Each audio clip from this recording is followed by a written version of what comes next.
Hi, I'm Celeste. At my family reunion, my dad didn't just ignore me. He stood up in front of 60 relatives and declared I was no longer his daughter. Not because I'd committed a crime, not because I'd hurt anyone, but because I'd embarrassed him by showing up in a cheap rental car instead of keeping my success hidden like he'd demanded. He looked at me across that picnic table at Willowbrook Park and said loud enough for everyone to hear, "I don't know this person. She's clearly lost her way." But what he didn't know was that his own boss was sitting 3 tables away, and the story he tried to end that day was just beginning. Before we jump back in, tell us where you're tuning in from, and if this story touches you, make sure you're subscribed, because tomorrow, I've saved something extra special for you. Let me paint you the picture of that sweltering July afternoon in Millhaven, Texas. The annual Brixton family reunion had been a tradition for 37 years, held every summer at the same weathered pavilion overlooking Cedar Lake. Same checkered tablecloths, same folding chairs that pinched your legs, same potato salad recipe that Aunt Minerva insisted on making even though nobody actually liked it. I'd driven 8 hours from Chicago to be there, just like I had every year since I was 5 years old. But this year was different. This year, I wasn't the struggling graduate student they remembered. I wasn't the girl who'd had to skip family Christmas because I couldn't afford the plane ticket. I wasn't the one they whispered about during holiday dinners. Poor Celeste, still trying to make it in the big city. 3 months earlier, I'd been named CEO of Meridian Tech Solutions, one of the fastest-growing cybersecurity firms in the Midwest. At 28, I was running a company with 200 employees and contracts with Fortune 500 clients. I'd gone from living in a studio apartment with a mattress on the floor to signing deals worth millions. But my father, Marcus Brixton, didn't want to hear about any of it. "Don't make a big deal about this work stuff," he'd told me during our last phone call. "You know how people get around here. They don't like it when folks get too big for their britches. Too big for my britches." That's what he called my success. So I'd tried to keep things low-key. I'd rented a modest sedan instead of driving my Tesla. I'd worn a simple sundress from Target instead of the designer clothes I could now afford. I'd even practiced downplaying my achievements if anyone asked about my job. "Oh, I work in tech," I'd planned to say, nothing more. But the moment I stepped out of that rental car, I knew something was wrong. The usual chorus of "Celeste?" and warm hugs was replaced by awkward glances and whispered conversations that stopped the second I approached. My cousin Brielle, who'd always been my closest ally at these things, gave me a tight smile and said, "Oh, you made it," like she'd been hoping I wouldn't. My father was holding court at the main picnic table, regaling the family with stories about his job as a senior foreman at Blackstone Construction. He'd worked there for 15 years, and it was honest work that he was proud of. But when he saw me walking across the grass, his face darkened. "Well, look who decided to grace us with her presence," he announced, his voice carrying that edge I remembered from childhood. Our little big shot from Chicago. I forced a smile and approached his table. "Hey, Dad. Good to see you too." "Is it?" He stood up, and I noticed how the conversations around us had gone quiet. "Because from what I hear, you've been telling people you're some kind of hotshot executive now." My stomach dropped. Someone had been talking. Someone had looked me up online or seen the business articles. The local newspaper in Millhaven had even run a small piece about local girl makes good in Chicago tech scene after my promotion was announced. "Dad, I just what? Just thought you'd come back here and show off. Make the rest of us feel small?" His voice was getting louder now, and I could feel the eyes of every relative on us. Uncle Jeremiah had stopped mid-bite of his barbecue. Aunt Cordelia was clutching her sweet tea like she was watching a car crash. "I'm not trying to show off anything," I said quietly. "I just wanted to see family." "Family?" He laughed, but there was no humor in it. "You know what family does, Celeste? Family doesn't forget where they come from. Family doesn't get too proud to visit for 2 years, then show up acting like they're better than everyone else." The accusation hit like a slap. I hadn't visited for 2 years because I'd been working 16-hour days building my career, saving every penny, proving myself in a male-dominated industry where every mistake was magnified. I'd missed family gatherings because I couldn't afford them, and now that I could, I was being punished for my success. I never said I was better than anyone, I whispered. You didn't have to say it. He gestured toward the parking area where my rental car sat among a sea of pickup trucks and older sedans. Rolling up here like you own the place. I heard about that fancy job title you've got now. CEO. He said it like it was a dirty word. You think that makes you special? The silence around us was deafening. Even the kids had stopped playing, sensing the tension radiating from the adults. I think it makes me proud of the work I've done, I said, finding my voice. I thought you might be proud too. That's when he said it. The words that would replay in my mind for months afterward. Proud? I'm embarrassed. You've forgotten who you are, where you come from. You've turned into everything I raised you not to be. He looked around at our relatives, making sure he had their full attention. I don't know this person standing in front of me. She's clearly lost her way. And until she finds it again, I don't have a daughter. The words hung in the July air like smoke. Someone's child started crying in the distance. A bee buzzed lazily around the abandoned potato salad. And I stood there, 28 years old and successful beyond my wildest childhood dreams, feeling like I was 5 again and had just been told I wasn't good enough. But what none of us knew, what my father couldn't have possibly known, was that 3 tables away, a distinguished man in his 60s had been quietly eating his brisket and listening to every word. A man who'd been introduced to me earlier as Marcus's boss from the construction company, but whose full identity would soon turn this entire humiliating moment into something else entirely. His name was Harrison Blackstone, and he was about to change everything. Preparing and narrating this story took us a lot of time, so if you are enjoying it, subscribe to our channel. It means a lot to us. Now, back to the story. I had always imagined this reunion differently. Growing up, I used to count down the days until that first weekend in July when we'd pack up Dad's old Ford pickup and make the drive to Willowbrook Park. Those reunions were magic to me as a kid. Endless games of hide-and-seek among the oak trees, swimming in Cedar Lake until our lips turned blue, and sitting around the fire pit at night, listening to Uncle Jeremiah tell the same ghost stories that terrified and delighted us every single year. But more than anything, I lived for those moments when Dad would introduce me to people. This is my daughter Celeste, he'd say, his chest puffed out with pride. Smartest kid in Millhaven. She's going to change the world someday. He'd ruffle my hair, and I'd beam up at him like he'd just handed me the sun and moon wrapped in ribbon. Those words became my North Star. She's going to change the world someday. I carried them with me through middle school science fairs where I was the only girl competing. Through high school when guidance counselors tried to steer me toward more realistic career paths. Through college when I worked 3 jobs to pay for my computer science degree because Dad's construction salary could only stretch so far. Every late night studying, every rejection letter from tech companies, every moment when I felt like giving up. I'd hear his voice saying those words and I'd push through. The plan was always that I'd make it big and come back to that reunion as living proof that kids from small Texas towns could achieve anything. I'd imagined the pride in his eyes when he could finally say, "See? I told you she'd change the world." I pictured him walking me around to every table, introducing me to second cousins and family friends, his voice thick with emotion as he talked about how far his little girl had come. When I was 16 and won the state science fair with my cybersecurity project, he drove me all the way to Austin for the ceremony.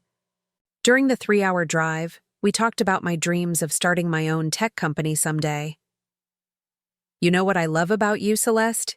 he'd said, one hand on the steering wheel, the other reaching over to squeeze my shoulder. "You don't just dream. You make plans. You figure out how to get there. That night in the hotel room, he'd helped me practice my acceptance speech. He was more nervous than I was, adjusting his tie in the mirror a dozen times before we left for the ceremony. When they called my name and I walked across that stage, I could hear him whooping from the audience louder than anyone else. Afterward, at the celebration dinner, he'd leaned across the table and said something I'd never forgotten. Someday, when you're running your own company, I'm going to be the proudest dad in the whole state of Texas. Maybe the whole country.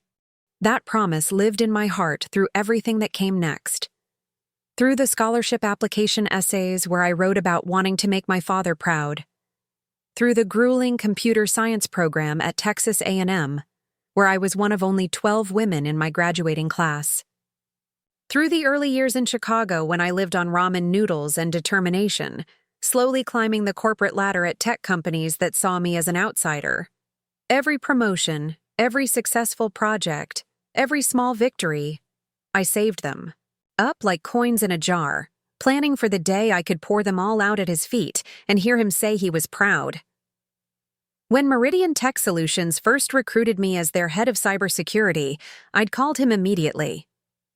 "Dad, you're not going to believe this," I'd said, practically vibrating with excitement.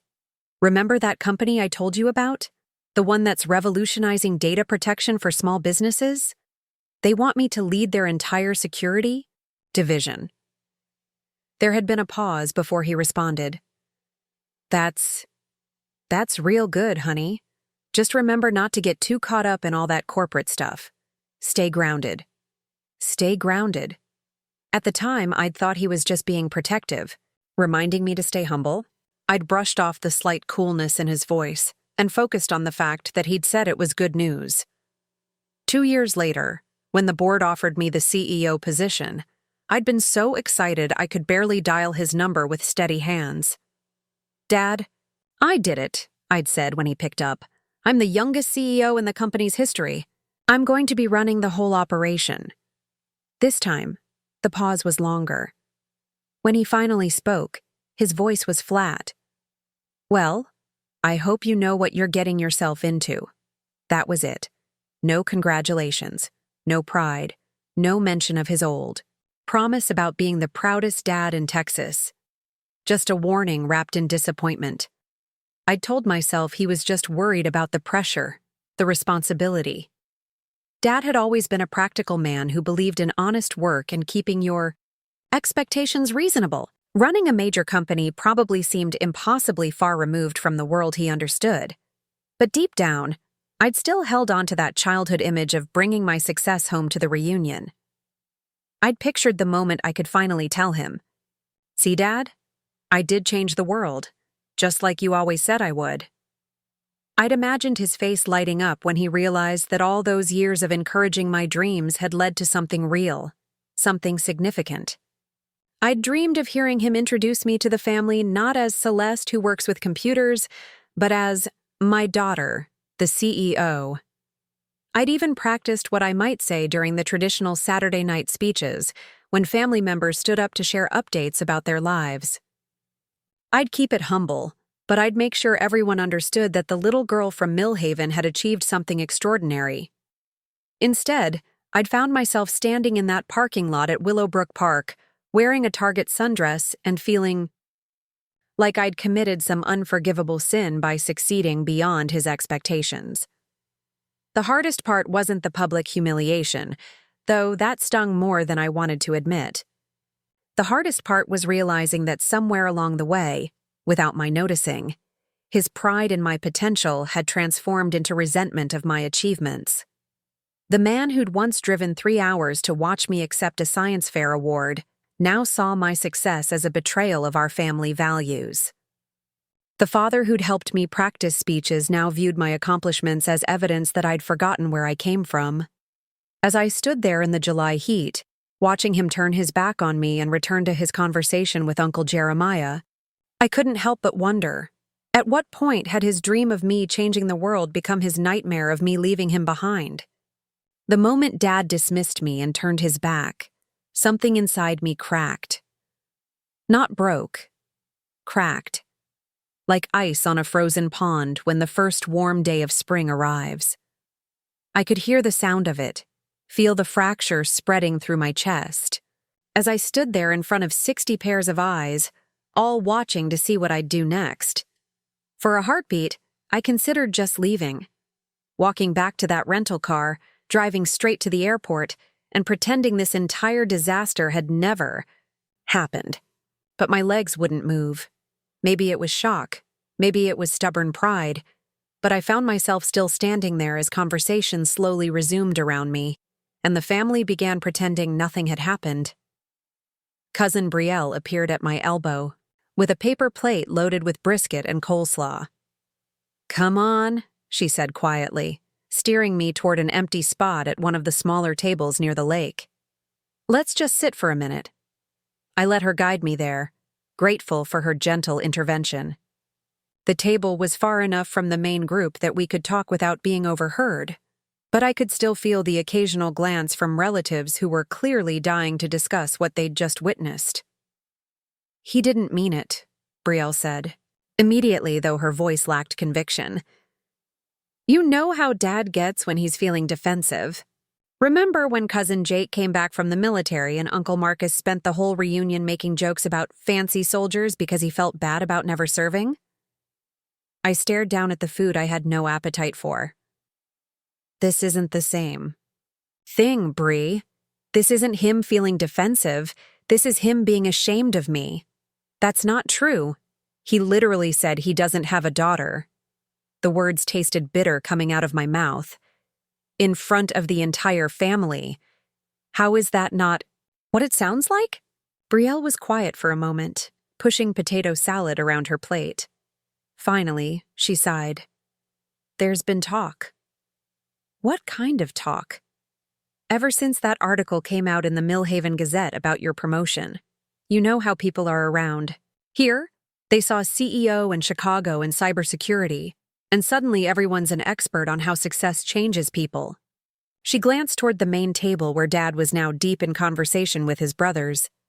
"Some folks have been saying things about how you've gotten too big for your britches, how you probably look down on us small-town people now." My fork clattered against my plate. "I've been back for exactly 30 minutes. How could I have looked down on anyone? It's not about what you've done, Celeste. It's about what they think success does to people. And Dad—" She trailed off, then shook her head. "Dad's been the most vocal about it." The crack in my chest widened. "What do you mean?" "Last Christmas, when you couldn't make it because of that big client presentation. He spent the entire dinner talking about how some people get a little money and forget where they came from. And then in March, when Aunt Cordelia mentioned seeing your picture in that business magazine, he went off about how real success is measured by character, not bank accounts." I felt sick. While I'd been working myself into the ground, missing family gatherings because I literally couldn't afford the time off, he'd been poisoning the well against me, turning my absence into evidence of my supposed arrogance. "Why didn't you tell me?" What was I supposed to say? "Hey, Celeste, your dad's been trash-talking your success for the past 2 years. I kept hoping he'd come around once he saw you again. Once he realized you're still the same person. But I wasn't the same person, and we both knew it. Success had changed me, not in the ways Dad feared, but in fundamental ways. I stood straighter now. I spoke with authority. I'd learned to command rooms full of executives twice my age and negotiate contracts worth more money than my entire hometown made in a year. Those weren't bad changes, but they were visible ones. "Is that why everyone's been so weird since I got here?" I asked. "Because they all think I've turned into some kind of snob?" "Not everyone, but enough people that it's become the general assumption." Brielle reached across the table and squeezed my hand. "For what it's worth, I think Dad's jealous." "Jealous? Of what?" "Of the fact that you got out. That you made something of yourself beyond anything he ever imagined possible.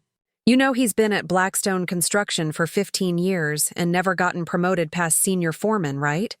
And here you are, running an entire company before you're 30. The irony was crushing. Everything I'd achieved, I'd done to make him proud. Every late night, every sacrifice, every moment of grinding toward success, it had all been for him. To prove that his belief in me hadn't been misplaced. To justify every dollar he'd spent on my education, every word of encouragement he'd given me as a child, and instead, my success had become the wedge that drove us apart. "Ladies and gentlemen," Uncle Jeremiah's voice boomed across the pavilion. "It's time for our traditional Saturday afternoon recognitions. Everyone gather round." This was the part of the reunion I'd been both anticipating and dreading. Every year, family members stood up to share major life updates. New jobs, graduations, marriages, babies. It was usually one of my favorite parts, hearing about everyone's milestones and celebrating together. This year, I just wanted to disappear. But as the family began clustering around the main pavilion, I noticed something that made my blood run cold. Dad was talking animatedly to a distinguished older man I'd been introduced to earlier. Harrison something, his boss from the construction company. The man was nodding politely, but his attention seemed to drift periodically in my direction. "Who is that man talking to Dad?" I asked Brielle. She followed my gaze. "That's Harrison Blackstone. He owns Blackstone Construction, Dad's boss. Super nice guy, actually. He's been coming to our reunions for a few years now since his wife passed. Dad invited him that first time because he felt bad that Mr. Blackstone would be spending the weekend alone." Blackstone. The name tickled something in the back of my mind, but I couldn't place why it seemed familiar. "He's not married?" "Widower. His wife died about 5 years ago, and they never had kids. Dad says he's got no family left, so we've kind of adopted him. He always brings the best desserts, those fancy petit fours from the bakery in Dallas." I watched as Dad gestured emphatically while talking to Mr. Blackstone, his face animated in a way it hadn't been when he was speaking to me. Whatever he was saying, he was really selling it hard. "What do you think they're talking about?" I asked. Brielle glanced over again, and her expression shifted slightly. "Knowing Dad? Probably you. And probably not in a good way." My stomach dropped. Bad enough that he'd humiliated me in front of the family. Now he was apparently sharing his disappointment with his employer. I could only imagine what he was saying. How his ungrateful daughter had gotten too big for her britches. How success had ruined her character. How ashamed he was of what I'd become. "Come on," Uncle Jeremiah called out. "Time for the good news sharing. Who wants to go first?" Cousin Danny raised his hand to announce his engagement. Aunt Minerva shared news about her granddaughter's acceptance to nursing school. One by one, family members stood to share their celebrations while I sat at my peripheral table, feeling more isolated than I had since moving to Chicago. Then I heard Dad's voice cut through the crowd. "I'd like to say something," he announced, standing up near the main table. My heart hammered against my ribs as all eyes turned to him. "Please don't," I thought desperately. "Please don't humiliate me again. As most of y'all know, I've been blessed to work for one of the finest men in Texas for the past 15 years. He gestured toward Mr. Blackstone, who looked slightly uncomfortable with the attention. "Harrison Blackstone has been more than a boss. He's been a mentor and a friend. And I want everyone here to know what an honor it's been to work for Blackstone Construction." Relief flooded through me. He wasn't talking about me. This was just Dad being Dad, praising his boss in front of the family. Classic Marcus Brixton, always making sure people knew he appreciated good leadership. But then Dad's eyes found mine across the pavilion, and something cold passed over his face. "Harrison's taught me a lot about what real leadership looks like," he continued, his voice carrying clearly in the summer air. "About the difference between people who earn respect through character and people who think titles make them important." The words hit like a physical blow. Even when he wasn't talking about me directly, he was talking about me. The message was clear to everyone present. His boss was a real leader, unlike his daughter who'd let success go to her head. Mr. Blackstone shifted uncomfortably and murmured something to Dad, but I was too far away to hear what he said. Whatever it was, Dad nodded and wrapped up his impromptu speech with some generic comments about family values and staying humble. As applause rippled through the crowd, I felt something shift inside me. The crack that had started when he first dismissed me was widening into something that felt permanent. This wasn't just a bad moment or a misunderstanding that could be smoothed over later. This was my father actively working to diminish me in front of people who mattered to him, and for the first time in my life, I realized that no amount of success, no level of achievement, was ever going to be enough to change his mind about what I'd become. After Uncle Jeremiah's announcements wrapped up, the family began dispersing back to their individual conversations and activities. Kids ran off toward the lake for an impromptu swimming session, while the adults settled into their usual post-meal routines, the men clustering around folding chairs to debate college football rankings, the women organizing cleanup duties and dessert distribution. I remained at my table by the water, picking at my untouched brisket and trying to process what had just happened. Dad's speech had been a masterclass in passive aggression, managing to praise his boss while simultaneously taking another shot at me without ever mentioning my name. The family had gotten the message, though. I could see it in the way conversations quieted when I walked past, in the careful way people avoided making eye contact. "You holding up okay?" Brielle asked, returning from helping with the dessert setup.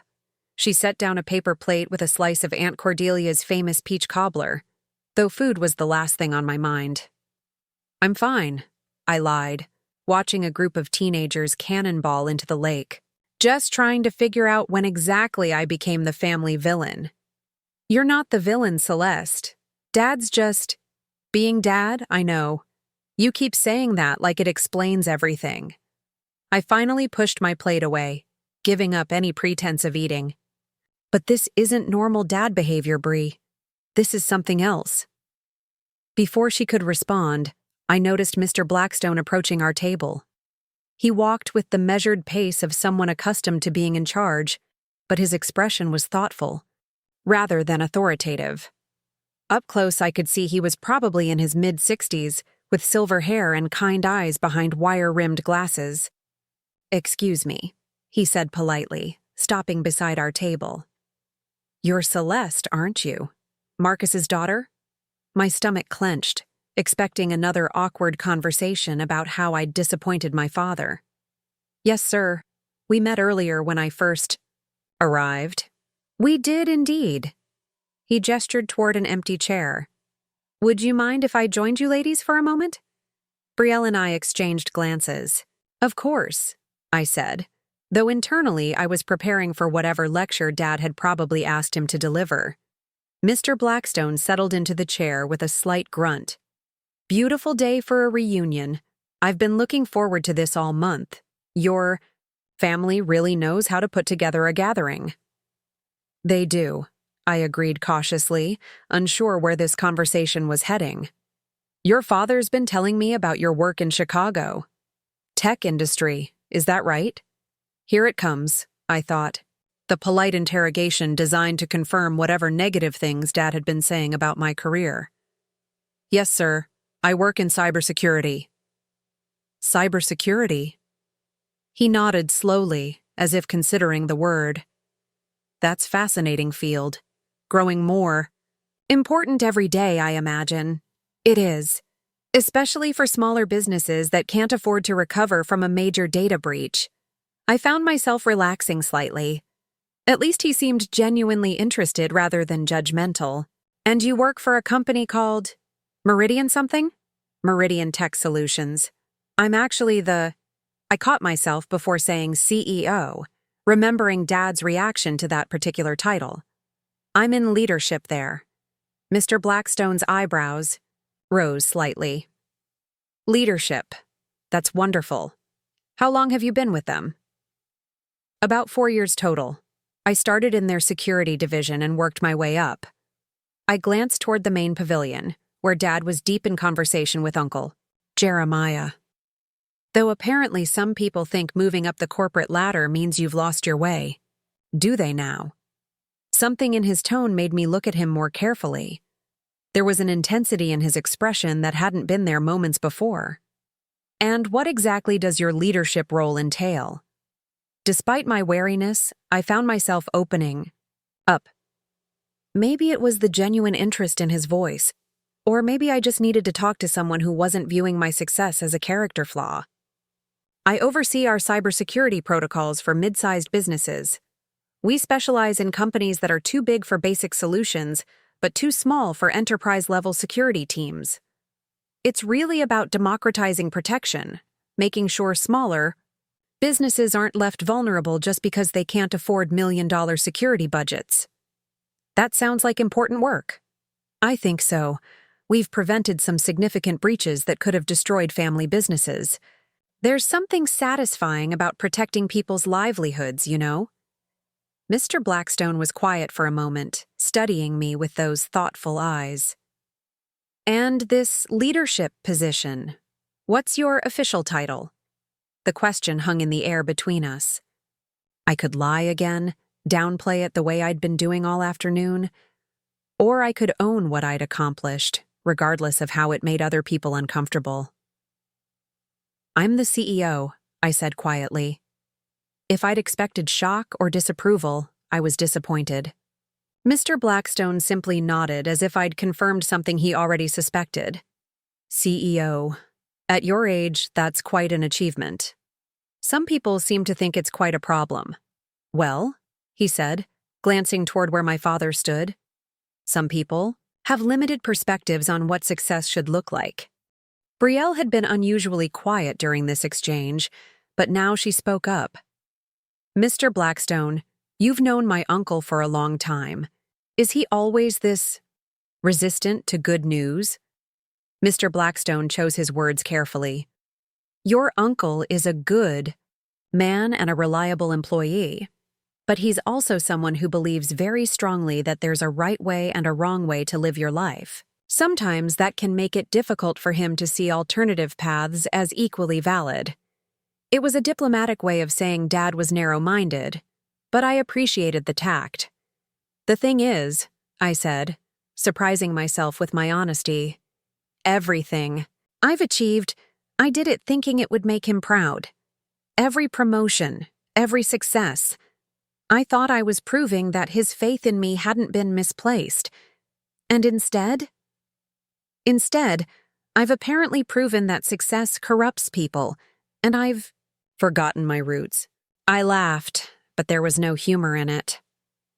The irony is that my roots are exactly what drove me to succeed. Everything he taught me about hard work and integrity, that's what got me where I am. Mr. Blackstone leaned back in his chair, his expression thoughtful. You know, in my experience, people who accuse others of forgetting their roots are usually the ones who've never figured out how to grow beyond them. The observation hit deeper than I'd expected. What do you mean? There's a difference between remembering where you came from and being trapped by it. Your father sees your success as betrayal because he's never allowed himself to imagine a bigger life. To him, staying small feels like staying humble. But it doesn't have to be that way? Of course not. Real humility isn't about diminishing yourself. It's about using your advantages to lift others up. From what you've told me about your work, it sounds like that's exactly what you're doing. I felt tears prick at the corners of my eyes. It was the first time all day that someone had suggested my career might actually be something positive rather than evidence of moral failure. The question is, Mr. Blackstone continued, what are you going to do with this situation? Are you going to let his fear of your success define how you see yourself? Before I could answer, I noticed something strange happening near the main pavilion. Several family members were glancing between Mr. Blackstone and me with expressions I couldn't quite read. Uncle Jeremiah was saying something urgent to Dad, who kept shaking his head dismissively. Is everything okay over there? I asked. Mr. Blackstone followed my gaze, and I could have sworn I saw the hint of a smile cross his face. "Oh, I think everything's about to be just fine." He stood up from the table, straightening his polo shirt. "Celeste, it's been a genuine pleasure talking with you. I have a feeling we'll be seeing more of each other soon." "We will?" But he was already walking away, heading back toward the main group with that same measured pace. As he approached the pavilion, I watched Dad's expression change from casual conversation to something that looked almost like panic. "What was that about?" Brielle asked. I shook my head, still watching the scene unfold. "I have no idea, but something tells me this reunion is about to get a lot more interesting." As Mr. Blackstone rejoined the main group, I watched my father's body language transform in real time. The confident posture he'd maintained while delivering his speech about real leadership seemed to deflate slightly, replaced by something that looked suspiciously like nervousness. Uncle Jeremiah was still whispering urgently in his ear, gesturing in my direction, but Dad kept waving him off with increasingly agitated hand movements. "Something's definitely going on," Brielle murmured, following my gaze. "Look at how tense everyone's getting." She was right. What had started as Uncle Jeremiah's whispered concerns was now spreading through the adult circle like ripples on water. Aunt Cordelia had stopped mid-conversation with Aunt Minerva to stare openly at our table. Cousin Danny was pulling out, his phone, typing rapidly with a frown of concentration. "Maybe I should just go," I said, standing up from the table. "This whole day has been a disaster from start to finish. I don't know what I was thinking coming here." "Don't you dare." Brielle grabbed my wrist. "You have every right to be here. This is your family too, regardless of how Dad's acting." But even as she said it, I could see doubt creeping into her expression. The whispered conversations were getting more animated, and now several people were looking at their phones with expressions ranging from confusion to what looked like dawning realization. That's when it hit me. That nagging familiarity I'd felt when Brielle first mentioned Mr. Blackstone's name. I pulled out my own phone and quickly searched for Blackstone Construction Texas owner. The results made my blood run cold. Harrison Blackstone wasn't just the owner of a local construction company. He was the founder and CEO of Blackstone Industries, a multi-billion-dollar conglomerate that had started with construction, but now included everything from real estate development to technology investments. According to Forbes, he was one of the wealthiest men in Texas, with a personal net worth that made my own success look like pocket change, and Dad had been introducing him as just his boss from the construction company. "Oh my God," I whispered, showing Brielle the search results on my phone. Her eyes widened as she scrolled through the articles. "Holy shit, Celeste, do you realize what this means?" Before I could answer, my phone buzzed with a text from an unknown number. "This is Harrison. Would you mind stepping away from the crowd for a moment? I'd like to speak with you privately. I'll meet you by the old oak tree near the parking area." I showed the message to Brielle, whose jaw dropped. "He has your number?" I have no idea how. Then I remembered. When I'd first arrived and Dad was introducing people, I'd exchanged pleasantries with several family friends. Mr. Blackstone must have been paying closer attention than I'd realized. The walk to the oak tree felt like the longest 100 yards of my life. Behind me, I could hear the reunion continuing, but there was an undercurrent of tension that hadn't been there an hour ago. Several people were now clustered around Dad, and from the snippets of conversation I caught, it was clear that someone had figured out exactly who Harrison Blackstone really was. He was waiting by the massive oak that had anchored the parking area for as long as I could remember, its sprawling branches providing blessed shade from the July heat. Up close, away from the family crowd, he seemed somehow more substantial, not just physically, but in terms of presence. This was a man accustomed to commanding rooms full of powerful people. "Thank you for meeting me," he said as I approached. "I imagine you're wondering why I wanted to speak privately." The thought had crossed my mind. I gestured toward my phone. "Especially after I looked up who you really are." He chuckled. "Yes. I gathered your family hadn't quite grasped the full scope of my business interests. Your father's been introducing me as his construction boss for several years now. I've never bothered to correct him. Why not? Because Marcus is a good foreman who does quality work, and I've learned that some people get strange around wealth. They either become obsequious or hostile, and both responses tend to poison working relationships. It's been refreshing to be treated as just Harrison, the widower who makes good company at family gatherings. I nodded, understanding more than I wanted to admit. So when he was giving that speech about real leadership and character over titles, he was unknowingly lecturing one of the most successful business leaders in the state about the dangers of success going to people's heads. Yes? Mr. Blackstone's expression was wry. It was enlightening. The full irony of the situation hit me, like a physical force. While Dad had been publicly diminishing my achievements and warning about the corrupting influence of corporate success, he'd been doing it in front of someone whose corporate success dwarfed mine by several orders of magnitude.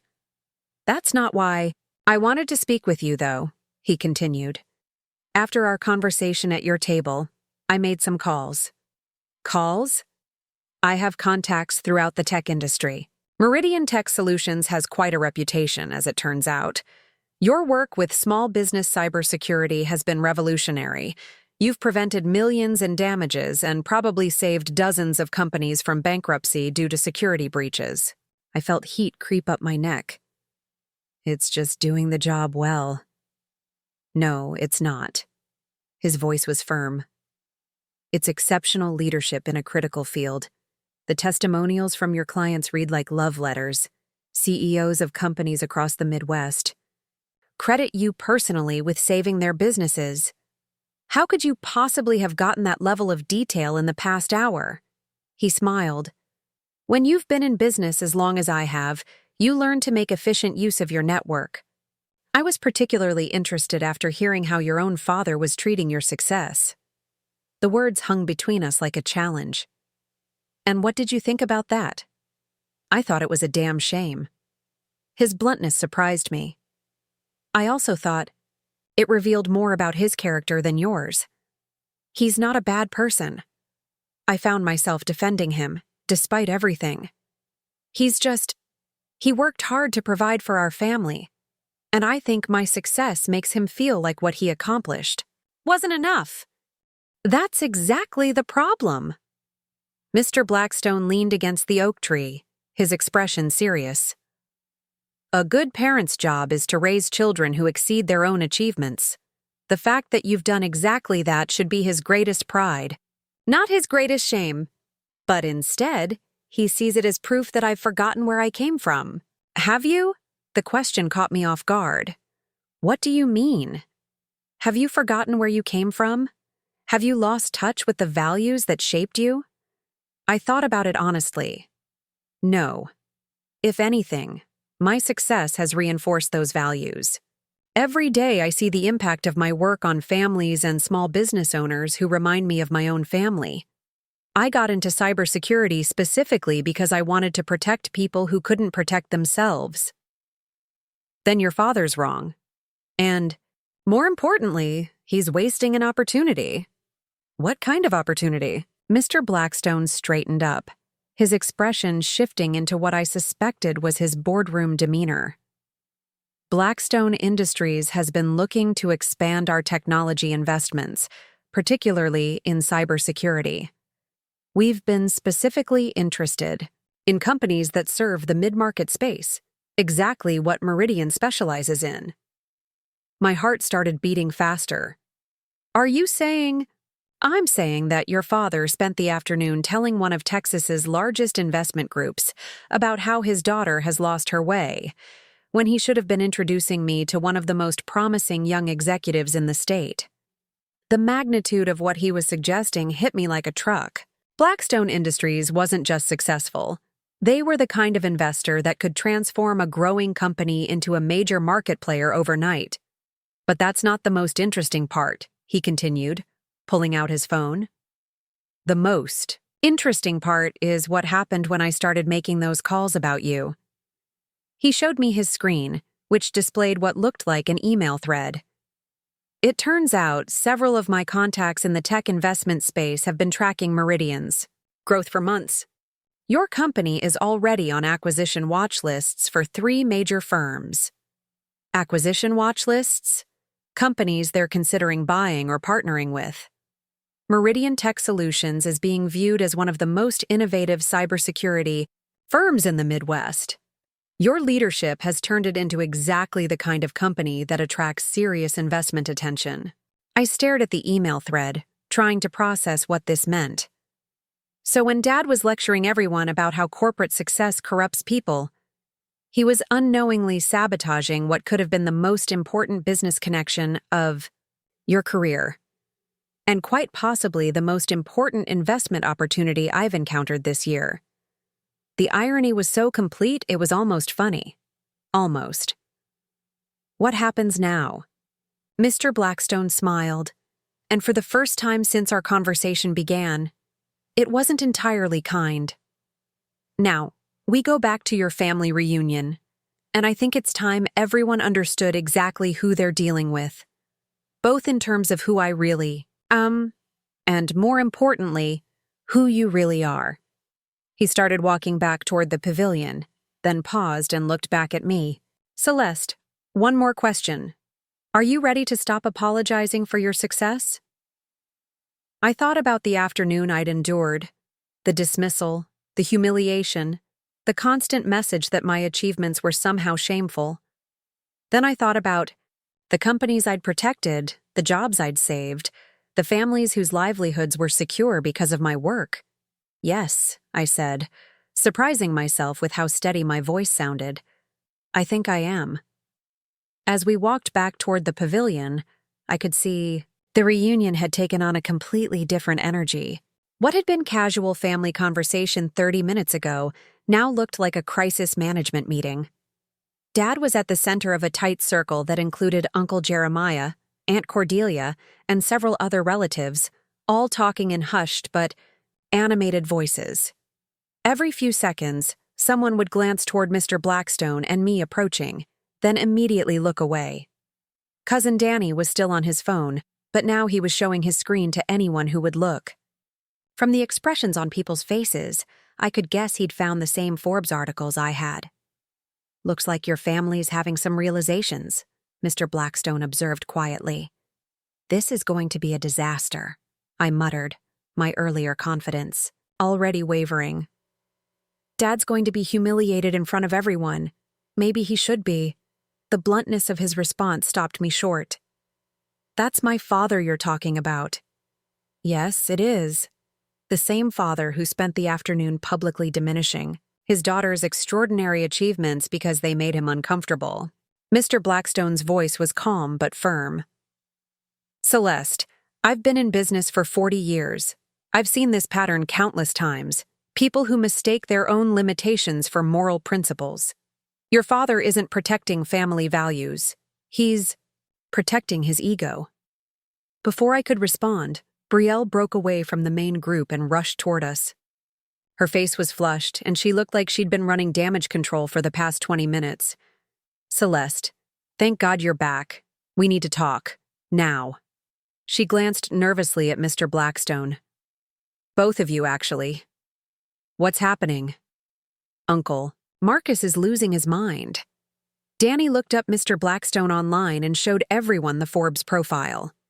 Now the whole family knows he's not just the boss from the construction company. And Dad is freaking out because he realizes what he said during his speech about leadership and character. I looked toward the main group, where Dad was gesticulating wildly while Uncle Jeremiah tried to calm him down. Even from a distance, I could see the panic in his posture. But that's not the worst part, Brielle continued. Aunt Minerva overheard your conversation earlier about being a CEO, and now everyone knows about that too. Dad's been telling people for months that you work in computers and that your job title was probably inflated. Now they're all looking up Meridian Tech Solutions and finding articles about you in business magazines. My stomach dropped. Articles about me? Yeah. Apparently you've been featured in several publications about young executives and cybersecurity innovation. There's one from TechCrunch about rising stars in data protection that has your photo and everything. Mr. Blackstone looked amused. I told you that you had quite a reputation in the industry. This is a nightmare, I said, watching Dad's increasingly agitated conversation with the family. He's going to hate me even more now. Actually, Brielle said, I think he's more scared than angry. Uncle Jeremiah keeps trying to explain that he needs to apologize to Mr. Blackstone, but Dad's insisting that would make him look weak. Weak? Mr. Blackstone's eyebrows rose. Interesting perspective. He keeps saying that he was just being honest about his values, and if people can't handle honesty, that's their problem. But Aunt Cordelia pointed out that he basically called his boss's entire life philosophy corrupt, and now he's realizing his job might be in jeopardy. The irony kept layering on itself.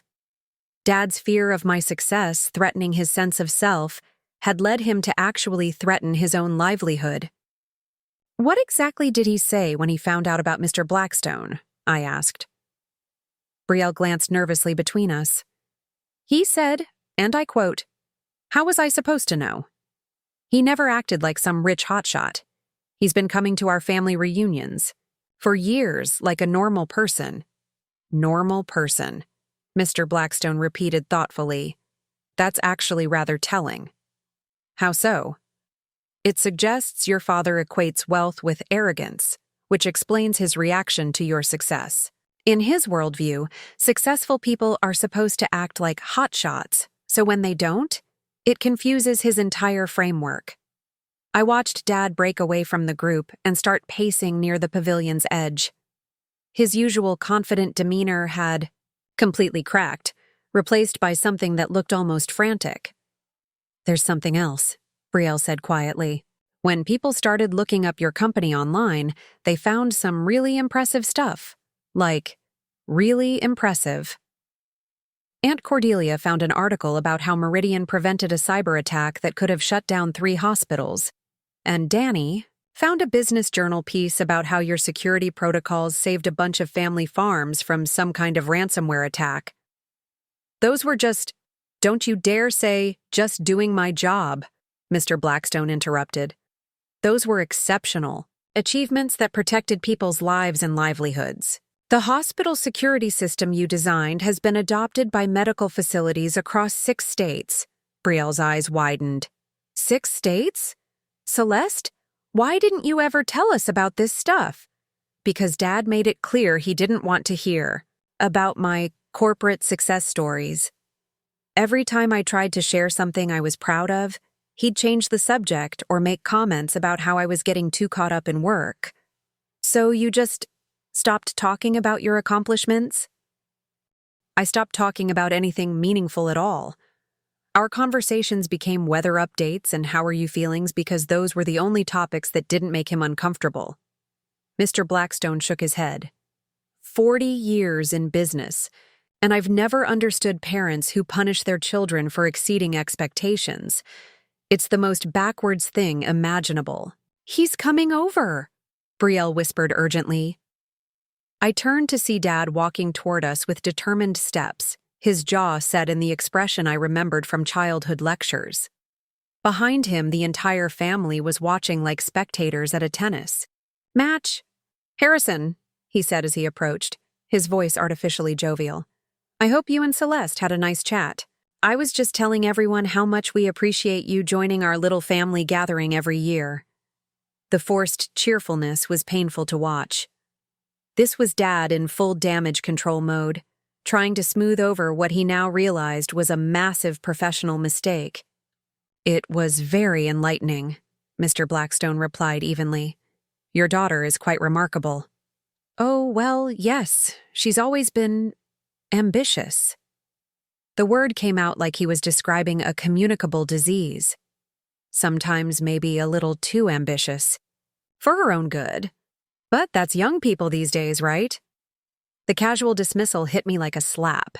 Even now, even knowing who Mr. Blackstone really was, Dad couldn't bring himself to express genuine pride in my achievements.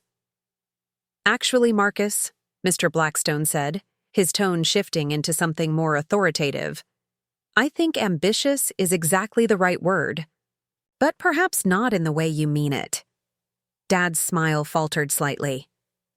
Oh? Your daughter's ambition has led her to build security systems that protect hospitals, schools, and small businesses across the country. Her company has prevented millions of dollars in damage and probably saved several smaller firms from bankruptcy due to cyber attacks. That's nice, Dad said weakly. Nice? Mr. Blackstone's voice carried an edge now. Marcus, your daughter is protecting people's livelihoods. She's ensuring that family businesses like the ones in your own hometown, don't lose everything to cyber criminals. If that's not aligned with your family values, I'm not sure what would be.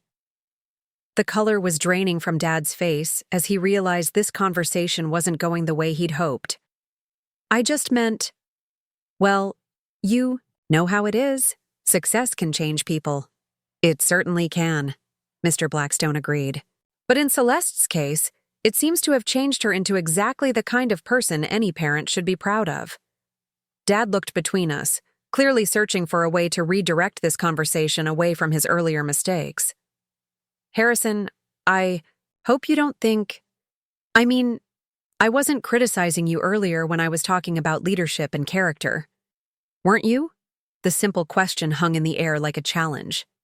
Dad's mouth opened and closed several times before he managed to respond. I was talking about general principles, about staying grounded. I see. And in your view, exceptional professional achievement is incompatible with staying grounded? That's not what because if that's the case, Marcus, we might need to discuss whether those principles are compatible with your continued employment at my company. The words landed like a physical blow. Dad actually staggered back a step, his face going completely white. Mr. Blackstone, please. I didn't mean… What you meant, Marcus, is that you're ashamed of your daughter's success, and you were willing to publicly diminish her achievements to make yourself feel better about your own limitations. The entire family reunion had gone silent. Even the children had stopped playing, sensing the tension radiating from the adult conversation. Dad's voice came out as barely a whisper. Please don't fire me. Fire you? Mr. Blackstone looked genuinely surprised. Marcus, I'm not going to fire you. You're a good foreman who does quality work. But I am going to make something very clear. He stepped closer to Dad, his voice carrying clearly across the now silent pavilion. Your daughter is one of the most impressive young executives I've encountered in decades. She's built something extraordinary while staying true to principles that should make any father proud. And if you can't see that, then you're not just failing as a parent. You're failing to recognize excellence when it's sitting right in front of you. The silence that followed Mr. Blackstone's words was deafening. 60 pairs of eyes were fixed on our little group, and I could practically hear the collective held breath of the entire Brixton family. Dad stood frozen, his face cycling between pale shock and flushed embarrassment, while Uncle Jeremiah took a hesitant step forward as if considering whether to intervene. Furthermore, Mr. Blackstone continued, his voice carrying the authority of someone accustomed to boardroom confrontations, I think it's time everyone here understood exactly what Celeste has accomplished. He pulled out his phone and began scrolling through what appeared to be a prepared presentation. Over the past hour, I've had my research team compile some information about Meridian Tech Solutions and its leadership. Your research team? Dad managed to croak. Marcus, when you run a multi-billion-dollar investment firm, you don't make decisions based on casual conversations. You gather data. He held up his phone so the nearby family members could see the screen. Would you like to know what I discovered? About your daughter's company? I wanted to disappear into the ground. This was exactly the kind of attention I'd been trying to avoid all day. Mr. Blackstone, you really don't need to… Oh, but I do. He turned to address the larger group, his voice carrying clearly across the pavilion. Ladies and gentlemen, allow me to introduce you to someone truly remarkable. Cousin Danny had crept closer, his own phone ready to record what was clearly about to become family legend. Aunt Cordelia was clutching Aunt Minerva's arm like she was watching a soap opera climax. Celeste Brixton is the CEO of Meridian Tech Solutions, a cybersecurity firm that specializes in protecting small and medium-sized businesses from cyber attacks. Under her leadership, the company has grown from 15 employees to over 200 in just 4 years. He swiped to the next screen. But more importantly, her company has prevented an estimated $57 million in damages from cyber attacks. They've protected over 300 small businesses, including 17 family farms, 23 medical practices, and 41 local manufacturing companies. The numbers hit the crowd like individual bombshells. I could see family members pulling out their own phones, frantically searching for more information.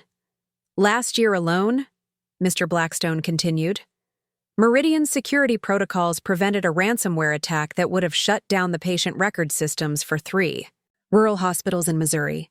Had that attack succeeded, those hospitals would have been forced to close temporarily, leaving thousands of people without emergency medical care.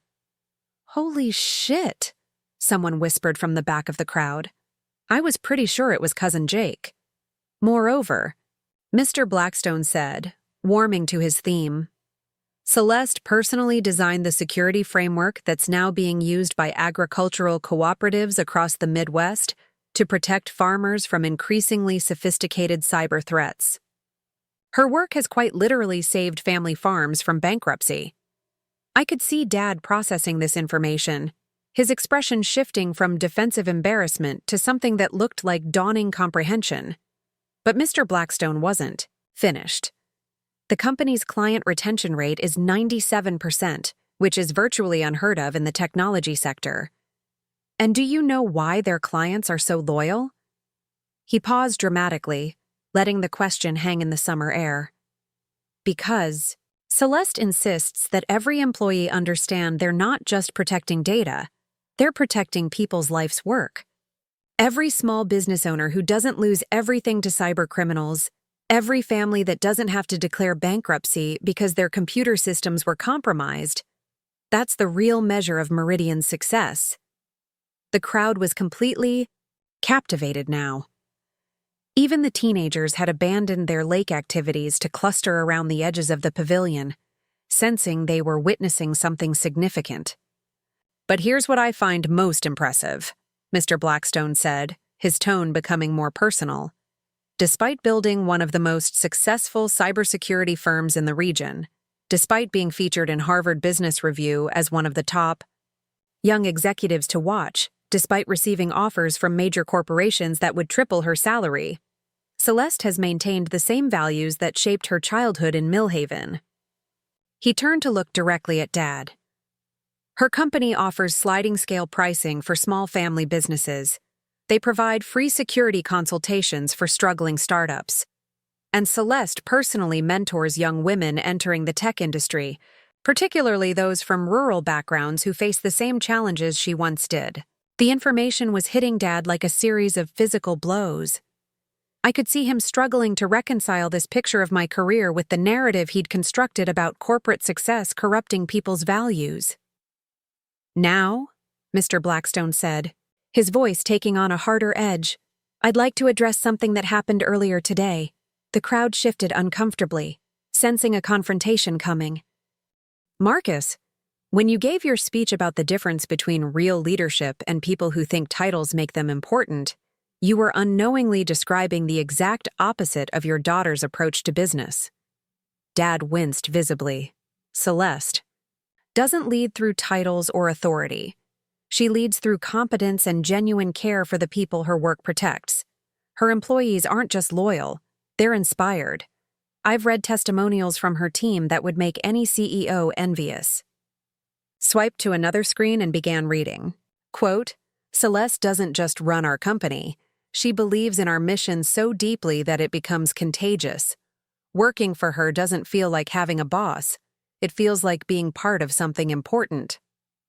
Another quote, I've worked for 3 other tech companies, And I've never had a CEO who knew every employee's name and actually cared about their professional development. Celeste makes you want to be better at your job because you know she's counting on you to help protect real people. I felt tears prick at my eyes. I'd never seen those particular testimonials, and hearing them read aloud in front of my family was overwhelming. One more, Mr. Blackstone continued. Quote, "When my daughter was diagnosed with leukemia, I thought I'd have to choose between caring for her and keeping my job. Celeste restructured my entire role so I could work remotely and still contribute meaningfully to our team. That's not just good leadership, that's human decency at the highest level." The silence that followed was different from before. Instead of shocked anticipation, there was something that felt like reverence. Even the birds seemed to have stopped chirping. "So, Marcus," Mr. Blackstone said quietly, "when you suggest that success has changed your daughter, you're absolutely right. It has changed her. It's made her more compassionate, more determined to use her advantages to help others, and more committed to the values you raised her with." Dad was staring at the ground now, his shoulders sagging under the weight of what he was hearing. "The question is," Mr. Blackstone continued, "what are you going to do with this information? Are you going to continue believing that excellence is something to be ashamed of?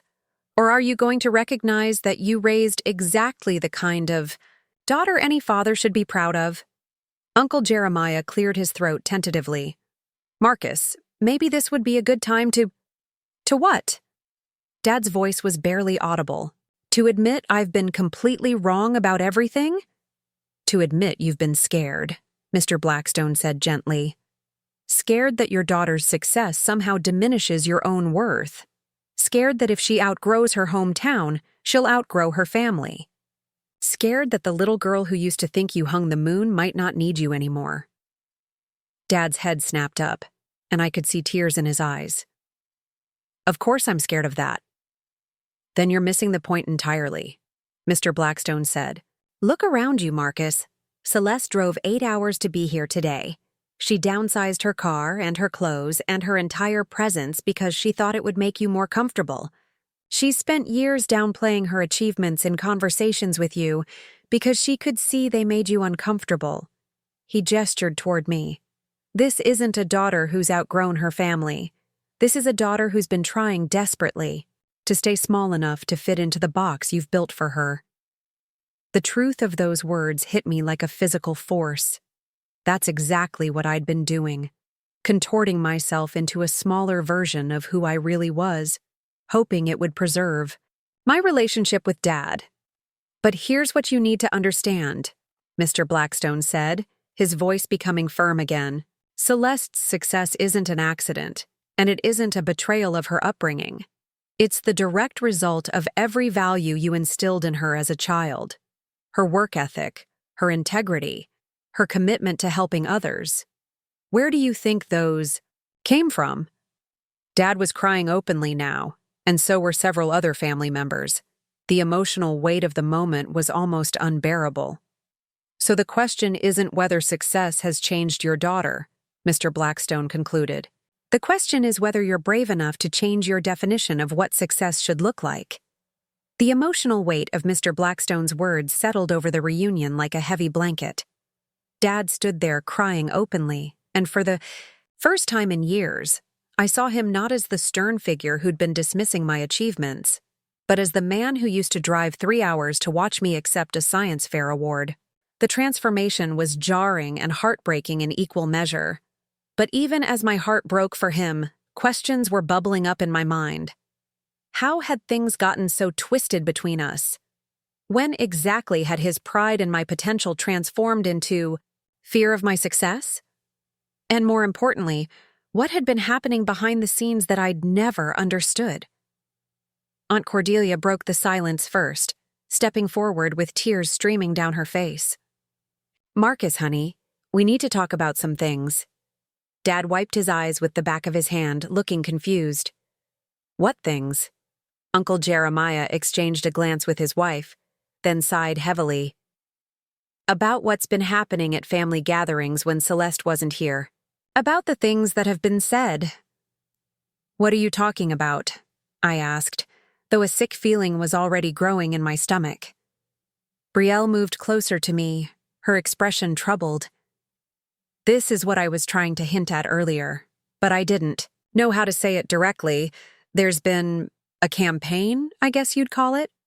A campaign? Against your success, Uncle Jeremiah said bluntly. And it hasn't just been coming from your father. Mr. Blackstone, who had been quietly observing the family dynamics, spoke up. Perhaps this would be better discussed privately?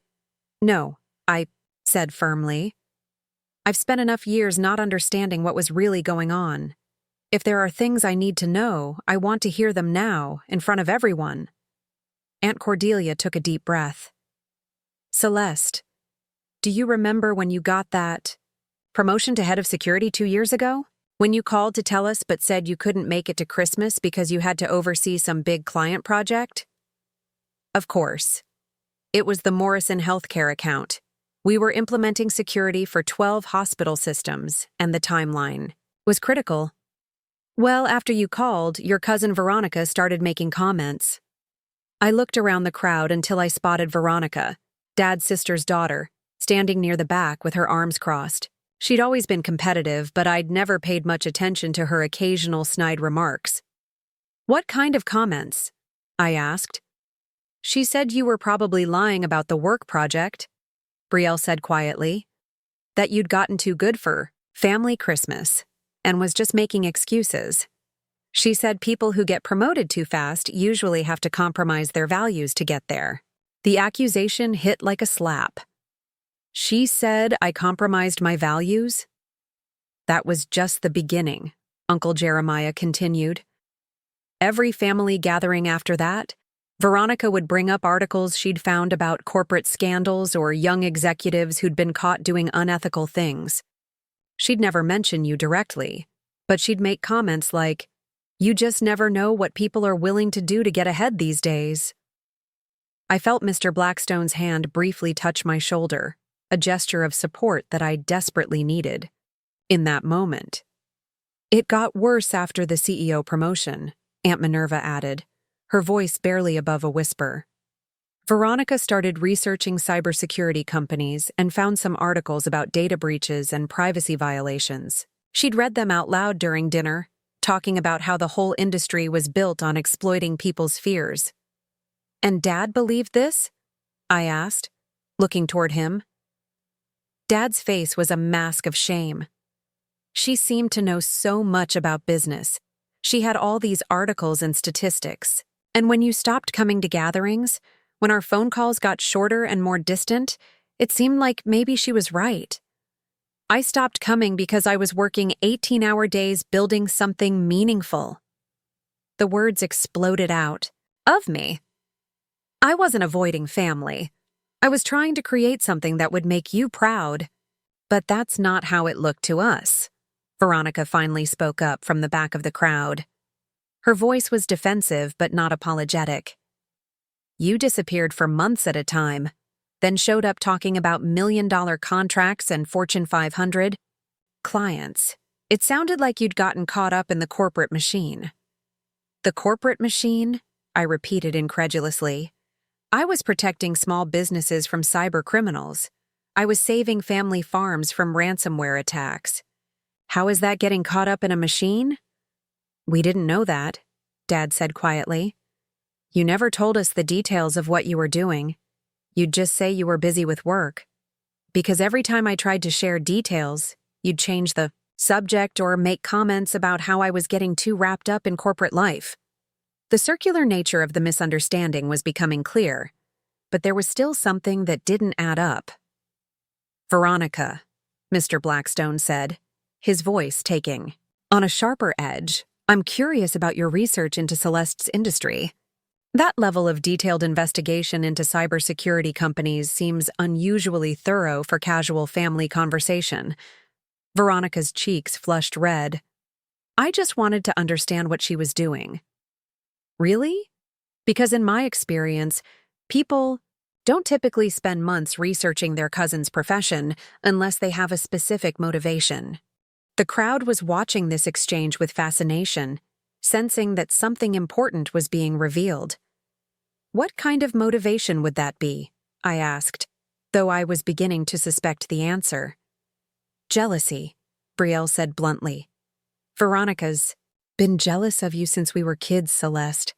Remember when you won the state science fair and she spent the whole summer telling people that science fairs were just popularity contests? That's not..." Veronica started to protest. "Or when you got the full scholarship to Texas A&M and she said you'd probably struggle because book smarts don't translate to real-world success?" I was starting to remember a pattern I'd deliberately ignored for years.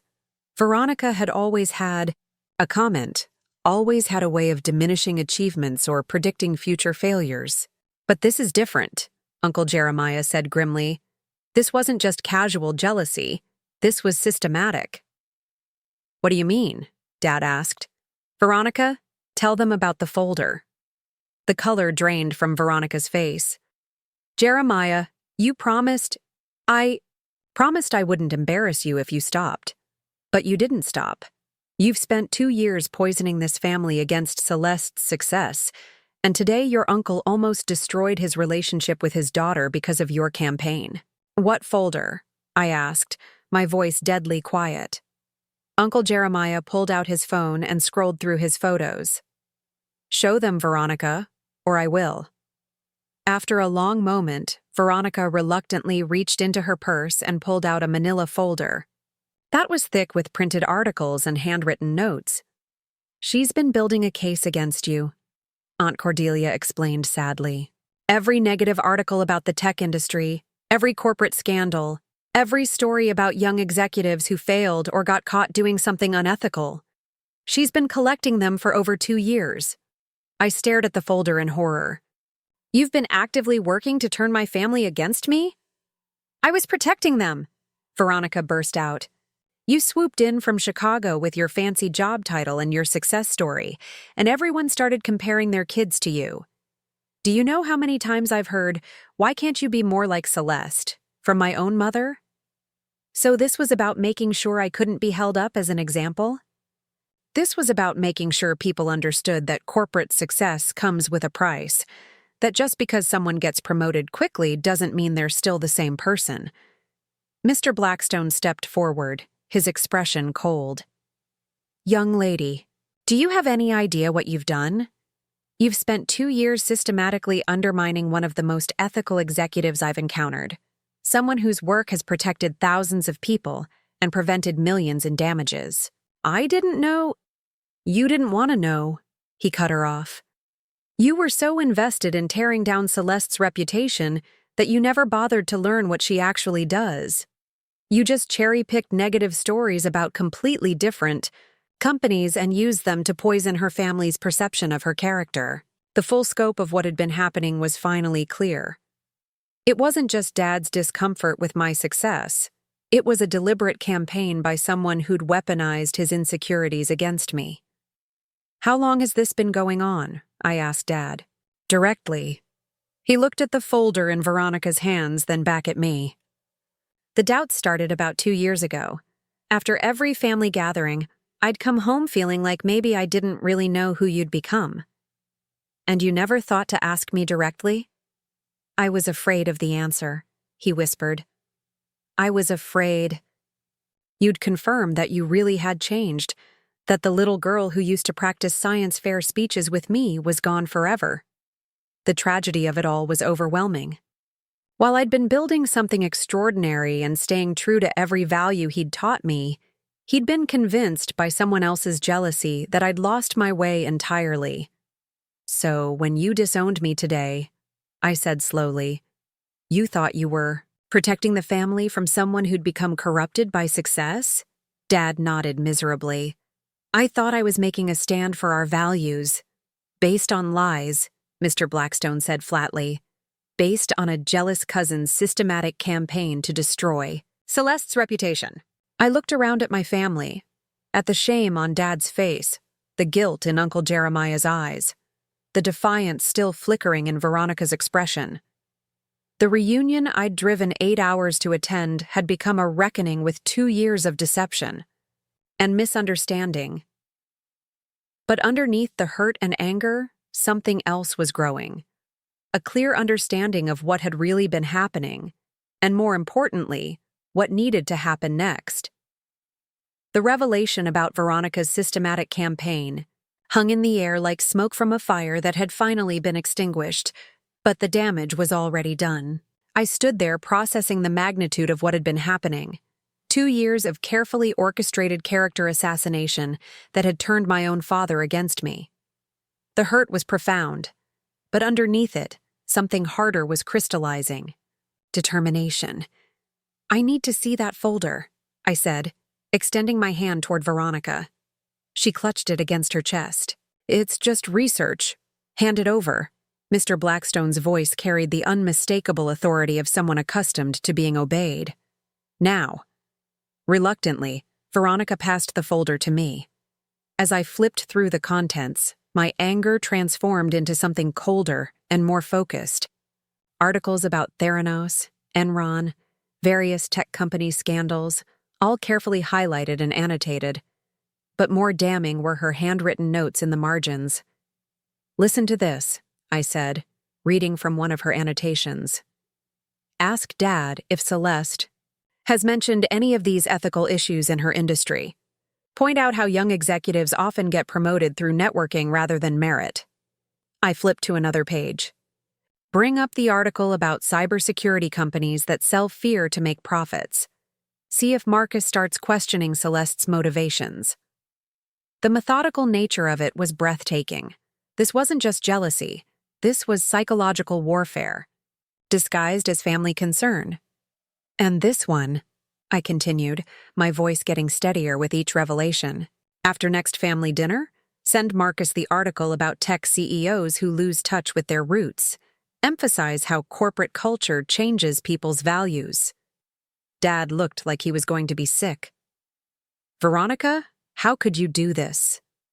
I was protecting our family, she shot back, but her voice lacked conviction now. "Corporate success changes people. Look at her. She barely visits anymore. She doesn't relate to us regular folks." "Stop." I closed the folder and looked directly at her. "Just stop with the excuses. This wasn't about protecting anyone. This was about making sure that if you couldn't succeed, I shouldn't be allowed to either. That's not— It is exactly that." Mr. Blackstone's voice was ice cold. "I've seen this behavior in corporate environments. It's called sabotage through information manipulation.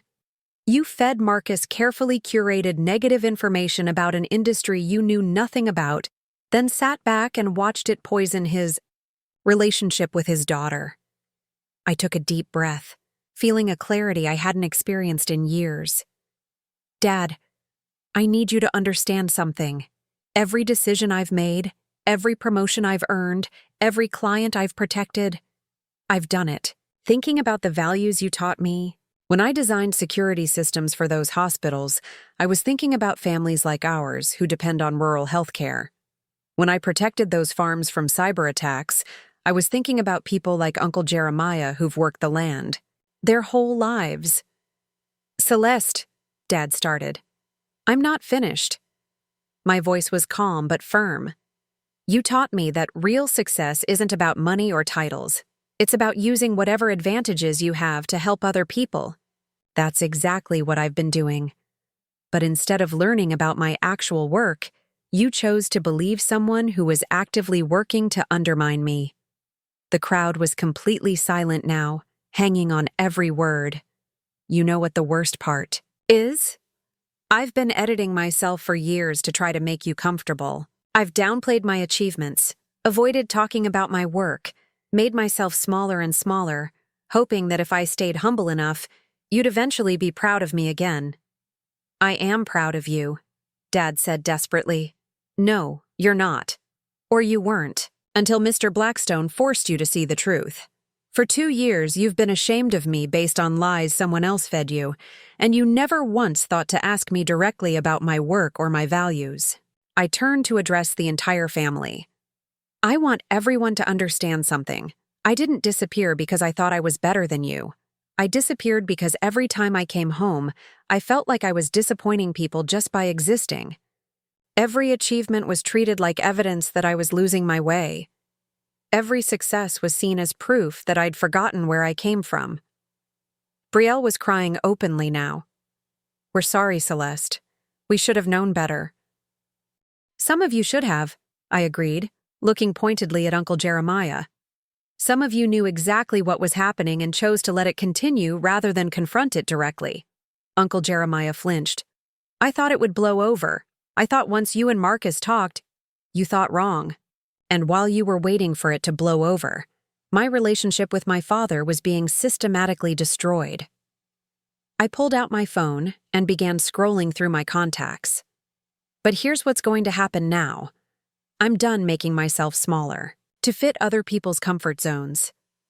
I'm done apologizing for being successful, and I'm definitely done allowing family members to sabotage my relationships through deliberate misinformation campaigns.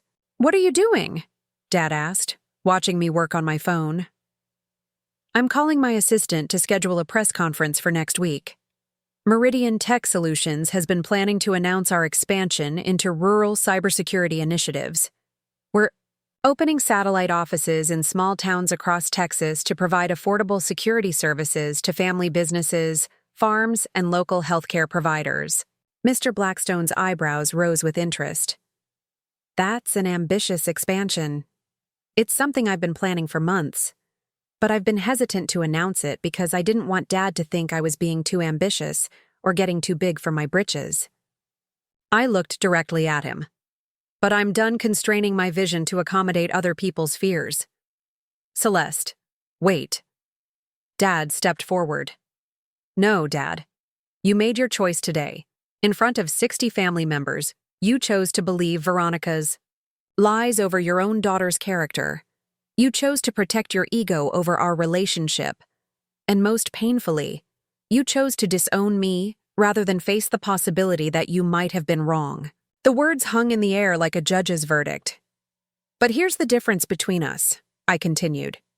"I'm not going to disown you. I'm not going to let your fear or Veronica's jealousy define who I am or limit what I can accomplish. I'm going to continue building something meaningful, protecting people who need protection, and using my success to create opportunities for others." I turned to Mr. Blackstone. "Harrison, you mentioned that Blackstone Industries has been looking to expand into cybersecurity investments.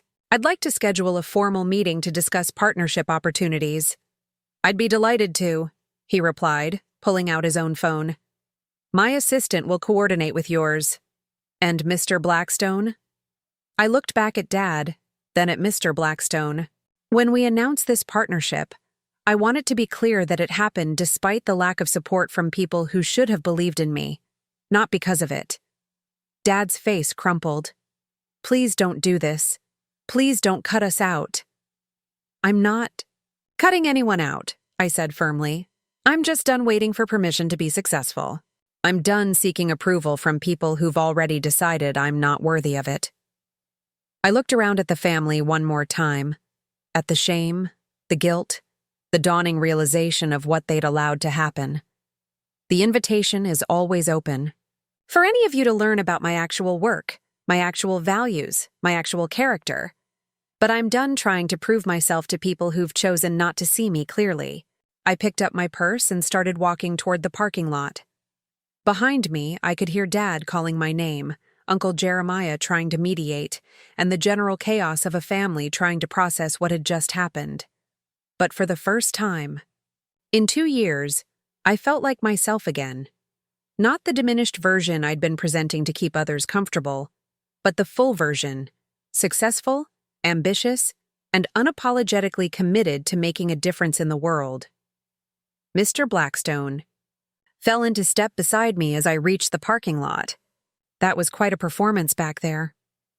"It wasn't a performance," I replied, unlocking my rental car. "It was long overdue honesty." "Good. Because I meant what I said about that partnership. Blackstone Industries has been looking for exactly the kind of rural expansion you described. I paused with my hand on the car door. Are you serious? Completely. Your vision for democratizing cybersecurity for small-town businesses aligns perfectly with our rural development initiatives. This could be transformative for both our companies and for the communities we serve. I looked back toward the pavilion, where my family was still clustered in intense discussion. Part of me felt sad about how the day had unfolded, but a larger part felt liberated. Then let's change the world, I said, getting into the car. And let's make sure everyone knows we did it without compromise.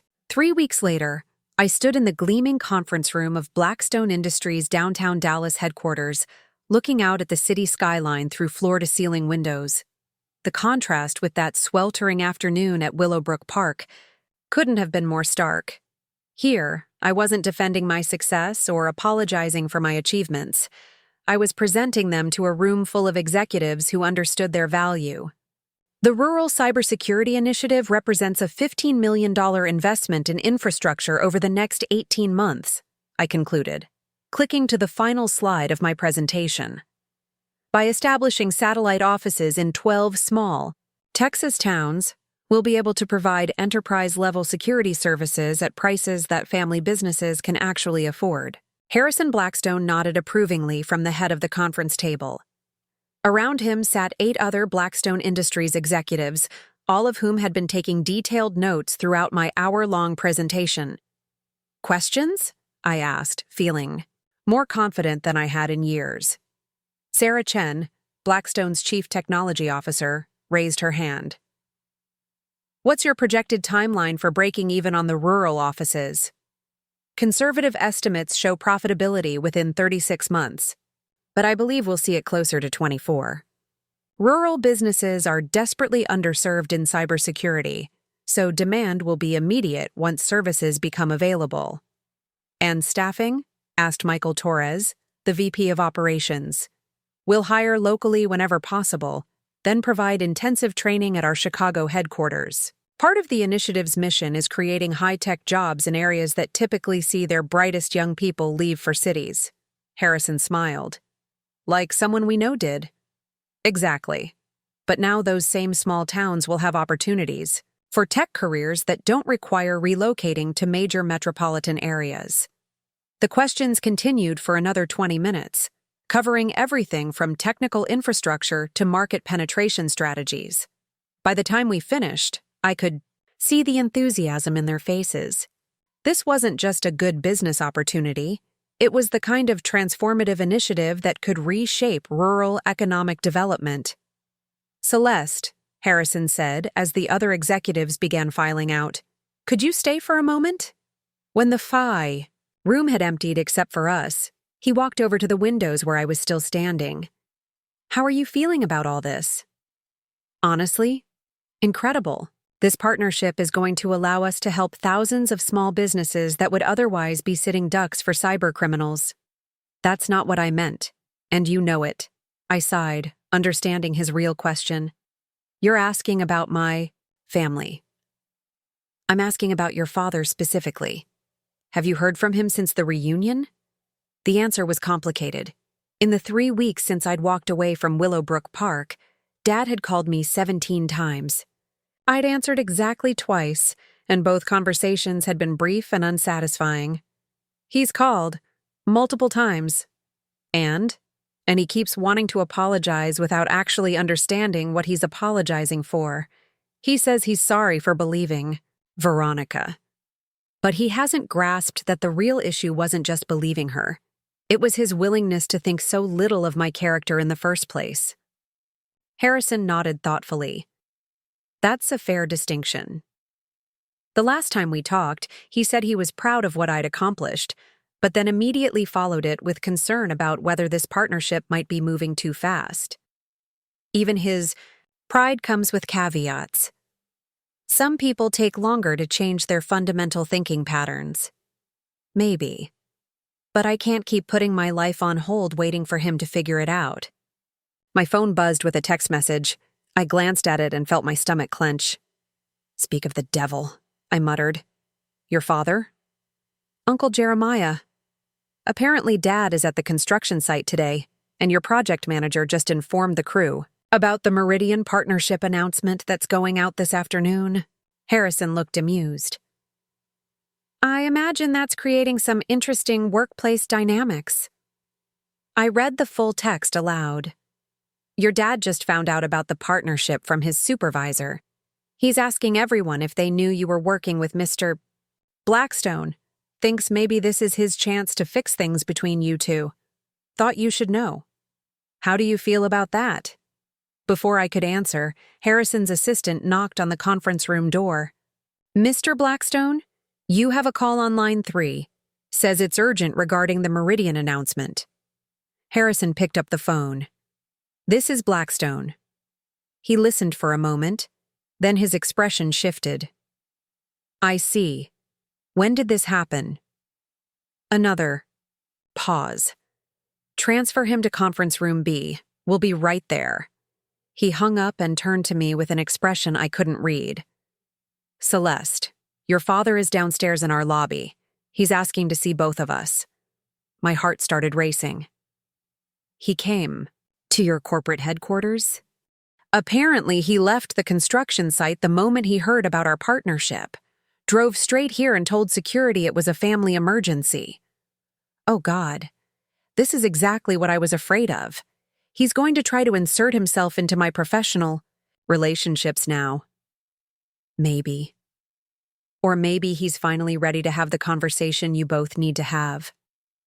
I paced to the other side of the conference room, my mind racing. "Harrison, I can't have him disrupting my work life the way he's disrupted my personal life. This partnership is too important." I agree completely, which is why I think we should hear what he has to say. If he's here to cause problems, we'll address it directly. If he's here for the right reasons, we'll know that too. My phone buzzed again. This time it was a text from Dad himself. "Please. 5 minutes. I know I don't deserve it, but I need to say something that can't wait." He's texting me now. Harrison read the message over my shoulder.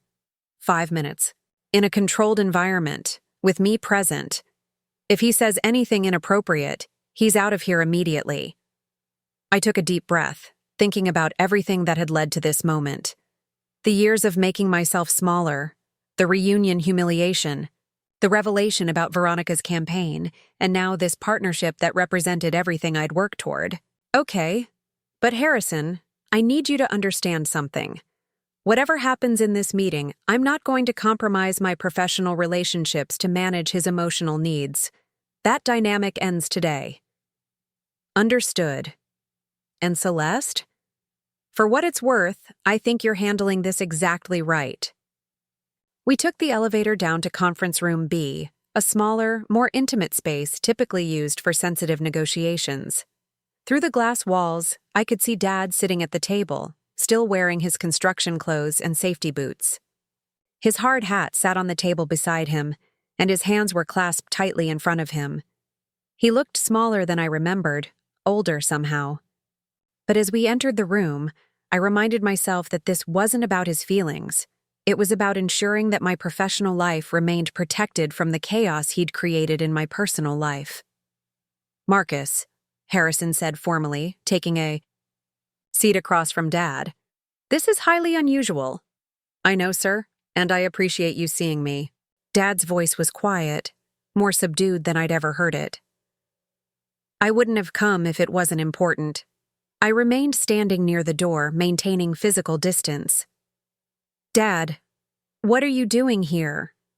He looked up at me, and I could see that his eyes were red-rimmed like he'd been crying. "I came to tell you that I was wrong. Not just about believing Veronica, but about everything. About the way I've treated your success, about the way I've made you feel like you had to choose between being accomplished and being loved." "Dad, please let me finish. I practiced this whole drive over here, and if I don't say it now, I might lose my nerve." He took a shaky breath.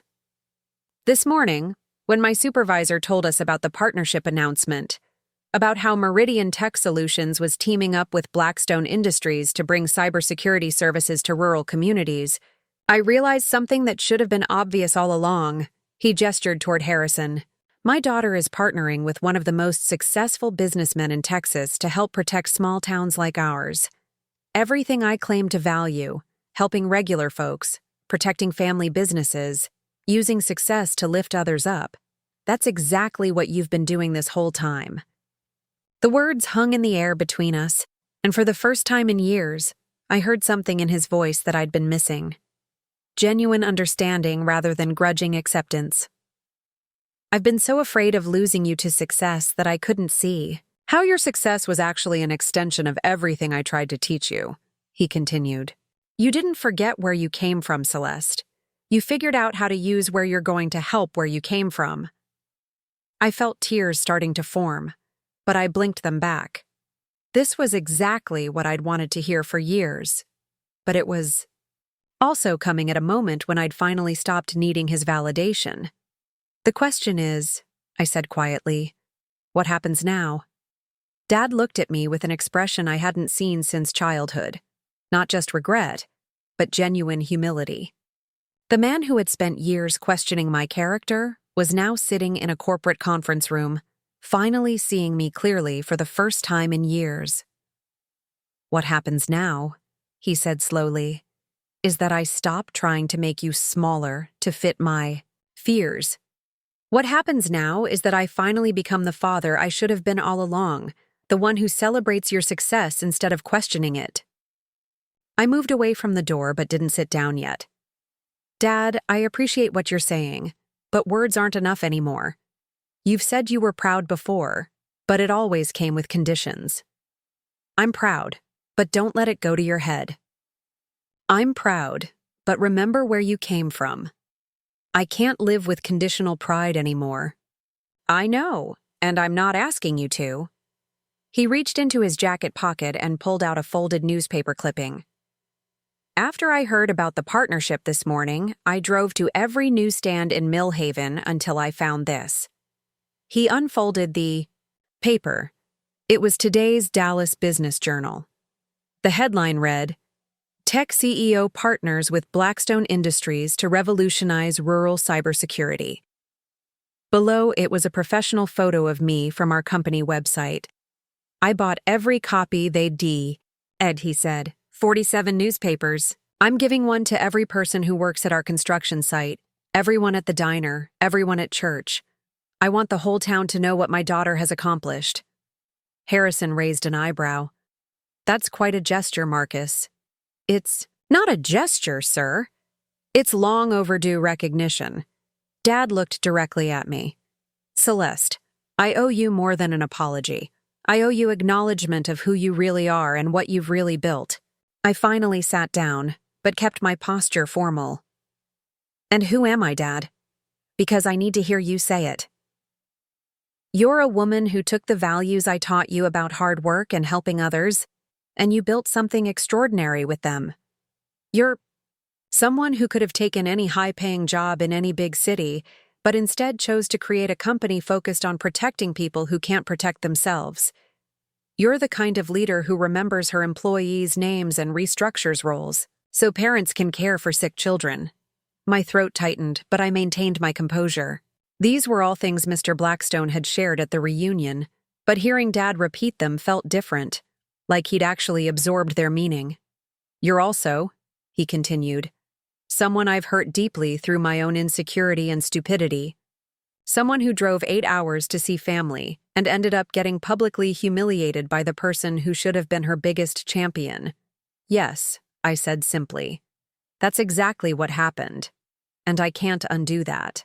I can't take back the words I said or the way I made you feel, but I can make sure it never happens again. Harrison, who had been quietly observing our exchange, spoke up. Marcus, what does making sure it never happens again look like in practical terms? Dad straightened up, as if he'd been expecting this question. It means that when Celeste opens her first rural cybersecurity office in East Texas next spring, I'll be there for the ribbon cutting if she'll have me. Not as someone who's finally accepting her success, but as someone who's genuinely proud of what she's building. He pulled out his phone and showed us a screenshot. It means I've already signed up for every newsletter and trade publication that covers cybersecurity, because I want to understand my daughter's industry well enough to have real conversations about her work. I blinked in surprise. Dad, who still struggled with email, had apparently spent his morning researching cybersecurity publications. It means, he continued, that I've scheduled a meeting with Veronica and her parents for this weekend. They're going to understand exactly what her lies cost this family, and they're going to make it right. What kind of making it right? I asked. Public acknowledgement of what she did. Apologies to every family member she misled. And consequences. She won't be welcome at family gatherings until she demonstrates genuine change. Harrison looked impressed. You've thought this through comprehensively. I've had 3 weeks to think about little else, sir. 3 weeks of replaying every conversation, every missed opportunity, every moment I chose fear over faith in my daughter. Dad's voice grew stronger. But mostly it means that I stop trying to control or diminish Celeste's success and start figuring out how to support it. What do you mean by support it? I asked. I mean that when you're ready, I'd like to learn about your business well enough to be genuinely helpful. Maybe there are ways someone with my construction background could contribute to your rural expansion. Understanding local communities, knowing which business owners might need your services, helping you navigate small-town politics. The offer surprised me. You'd want to be involved in my work? Celeste, you're about to bring high-tech jobs and critical security services to communities that desperately need both. If there's any way I can help make that happen more successfully, then, yes, I'd consider it an honor to be involved. I looked at Harrison, who gave me an almost imperceptible nod of encouragement. Dad, there's something you need to understand. I've changed over these past 3 weeks. I'm not the person who was desperately seeking your approval anymore. I've built something meaningful, formed important partnerships, and created a vision for the future that doesn't depend on your validation. I know, and that's exactly as it should be, which means that if we're going to rebuild our relationship, it has to be as equals. You can't be the father dispensing wisdom to the wayward daughter anymore. I'm a successful executive running a major company and managing complex partnerships. If you want to be part of my life, you have to respect that version of me. Dad nodded, firmly. I understand. And honestly, Celeste, I'm proud that you've become strong enough to set those boundaries. It tells me I did something right in raising you, even if I've done so much wrong since then. I felt the first genuine warmth toward him I'd experienced in months. Not the desperate hope for his approval that had driven me for years, but actual affection for the man who was finally seeing me clearly. There's one more thing, he said, reaching into his other pocket. I brought something that belongs to you. He pulled out a small, faded photograph, the one from my 5th birthday, with the homemade cake and tilted candles, the one where it was just the 2 of us, before step-families and complications and jealous cousins. I found this in my wallet, after the reunion. I've been carrying it for 23 years, but I'd forgotten what it represented. It's not a picture of the daughter I wanted you to remain. It's a picture of the daughter who was already showing signs of becoming extraordinary. He slid the photo across the table to me. That little girl was always going to change the world. I was just too scared to believe she could do it without leaving me behind. I picked up the photograph, remembering the taste of that lopsided birthday cake, the way Dad had helped me blow out candles that kept falling over. You were never going to be left behind, Dad. But you were going to have to grow too. You were going to have to become the father of a CEO instead of just the father of a little girl with big dreams. I'm ready to do that now, he said quietly. If you'll give me the chance. I looked around the conference room, at Harrison, who had become an unexpected mentor and ally, at the city skyline visible through the windows, representing the broader world where my work was making a difference, at Dad, who was finally ready to see me as I really was. Here's what I've learned, I said, addressing both of them but really speaking to anyone who might one day hear this story. Sometimes the people who love us most are the ones who have the hardest time letting us grow beyond their expectations. Sometimes family support isn't about people cheering for your dreams. It's about people being brave enough to let you exceed their imagination of what was possible. I stood up, feeling more centered than I had in years. Dad, I'm willing to rebuild our relationship, but it's going to be on new terms.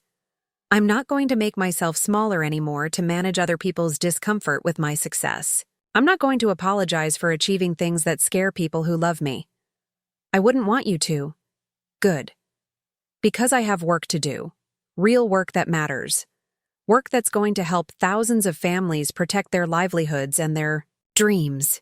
And I plan to do it whether people understand it or not. Whether they approve or not. I picked up my briefcase and headed toward the door, then paused and looked back. But I'd rather do it with the support of people who love me enough to grow alongside me. So if you're serious about this, Dad, prove it through your actions, not just your words. As I walked out of that conference room, I realized I felt something I hadn't experienced in years, complete and unapologetic pride in who I had become.